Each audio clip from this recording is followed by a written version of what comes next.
Israel's Prime Minister Benjamin Netanyahu has ordered his military to vigorously attack Hezbollah targets in Lebanon, 2 days after a ceasefire was extended by 3 weeks. Fresh Israeli attacks followed the directive, which came after at least 6 people were killed in strikes on southern Lebanon on Saturday. I had just put my knife and fork down and almost didn't notice the booming sounds coming from somewhere in front of me in the direction of the main entrance to the ballroom at the Washington Hilton. I did a kind of audio double take. And prospects for a diplomatic breakthrough in the US-Israeli war with Iran appear to have dimmed, with negotiations to end the 2-month conflict stalled, as both Tehran and Washington show little sign of easing their positions. And US President Donald Trump cancelled a planned visit to Islamabad by his envoys, Steve Witkoff and Jared Kushner, dealing blows to peace prospects, while Iranian Foreign Minister Abbas Araghchi left Pakistan at the weekend. There, and he presented mediators with a potential framework for ending the conflict.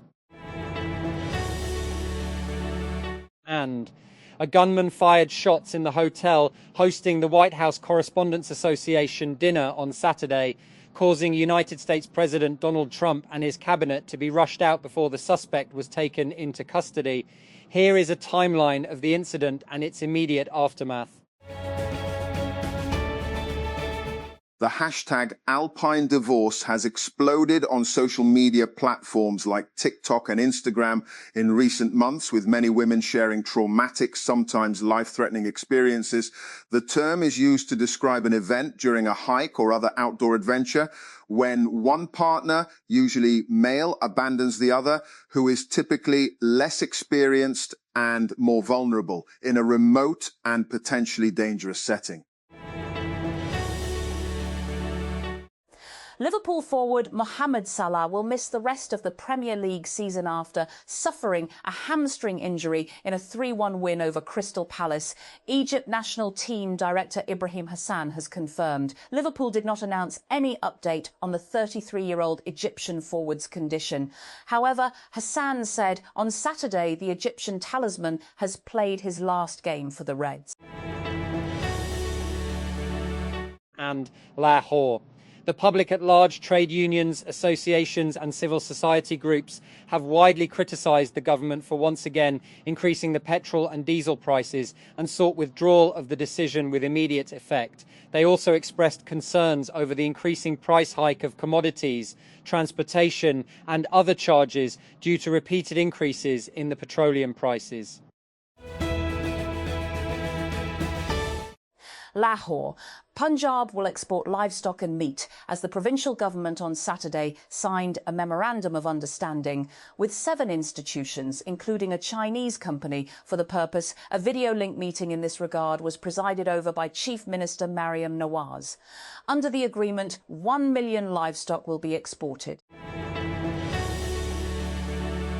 And political realism serves as an important framework for how nation-states conduct themselves to guarantee their continued existence and security. This perspective posits that the international order is essentially anarchic and lacking a central authority. Accepting this reality compels states to develop strategic responses to stabilize their position and fulfill their existentialist purpose in a competitive environment. Over time in this regard, political realism has evolved into several branches as perceptions of anarchy and the drivers of state behavior continue to evolve. Classical realism focuses on the inherent drive within human nature for power, and while neorealism emphasizes the external constraints imposed by the global structure that influences human nature. Karachi. After 2 bullish weeks, bears returned to the Pakistan Stock Exchange, PSX, as tensions in the Strait of Hormuz and a surge in oil prices amid stalled US-Iran talks dented investor confidence and heightened economic concerns. The benchmark KSE 100 index ended the week lower, though a strong rally in the final session helped to trim losses. The late recovery was driven by speculation surrounding a visit by Iran's foreign minister, which some investors initially interpreted as signalling a possible resumption of negotiations between Washington and Tehran. Vaccines rarely make the headlines unless there is an outbreak.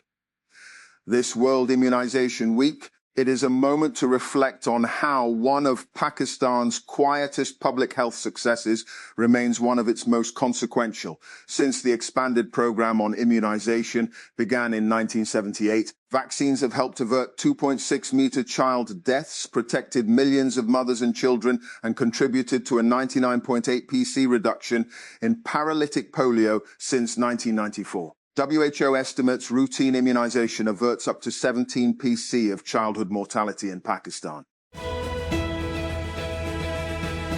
Iran asks US to lift blockade, warns of response if piracy continues. Macron wants full reopening of Strait in coming days and weeks. Turkey, Germany agree to demining missions Tehran, Ankara. As a blockade of the Strait of Hormuz by the US and Iran led to energy shortages, efforts were afoot to restore freedom of navigation in the vital maritime route, with multiple countries offering to demine the strait once peace was restored. And US President Donald Trump's decision to abruptly cancel a previously confirmed visit by his envoys to Islamabad underscores a defining feature of the current crisis. And diplomacy that advances and retreats at the speed of presidential messaging. Until this latest move, Washington had been sending mixed but cautiously constructive signals. And back-channel contacts and Pakistan's mediation had raised the possibility of direct engagement in Islamabad, potentially involving Iranian Foreign Minister Abbas Araghchi. And US President Donald Trump and First Lady Melania Trump were rushed out of the White House Correspondents Association dinner by Secret Service agents on Saturday night after a man armed with a shotgun tried to breach security. Officials said a man armed with a shotgun fired at a Secret Service agent, an FBI official told Reuters. The agent was hit in an area covered by protective gear and not harmed, the official said. United States President Donald Trump has been evacuated from the White House Correspondents' Dinner at a hotel in Washington, D.C. by his Secret Service agents. The evacuation on Saturday evening came after loud sounds were heard inside the banquet hall of the Washington Hilton, where the event was taking place. And Anthropic's new Mythos model, promoted as a powerful tool for identifying software vulnerabilities, is facing questions after reports that unauthorized users gained access to the preview system. The company had limited Mythos availability to select organizations under a program called Project Glasswing, allowing partners to test the model for security use cases. Researchers at Northwestern University have developed a new fuel cell that uses naturally occurring soil bacteria to generate electricity for underground sensors. The device is about the size of a paperback book and is designed to power low-energy systems such as agricultural monitoring sensors without relying on batteries or solar panels. At least 14 people were killed and at least 38 wounded, including 5 children, after a bomb tore apart a busy road in southwestern Colombia, according to local authorities. The incident was part of a wave of terror attacks this weekend, Colombian officials also said, as deadly violence resurges in the country.